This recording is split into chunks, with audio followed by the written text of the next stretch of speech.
Une soirée de soutien a été organisée hier à l'Institut du monde arabe, Thomas, pour Boualem Sansal. L'écrivain franco-algérien, malade, accusé d'atteinte à la sûreté de l'État, est détenu à Alger depuis 3 mois.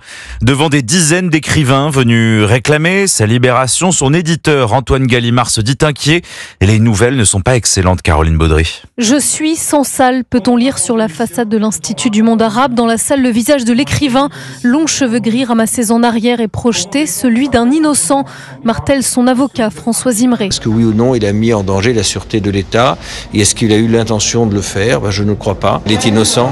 De façon très évidente, il fait les frais d'une relation franco-algérienne très dégradée. Sur scène, les écrivains défilent pour ne pas l'oublier dans les prisons d'Alger, lance Kamel Daoud, franco-algérien et prix Goncourt 2024. Un écrivain, dans le cas de Sansal, est coupable de tout. D'être français, d'être algérien, d'être musulman, de ne pas l'être. Certains en appellent aux responsables politiques, à la puissance de la France. Algérie, qu'es-tu devenu pour qu'un vieil homme te fasse trembler?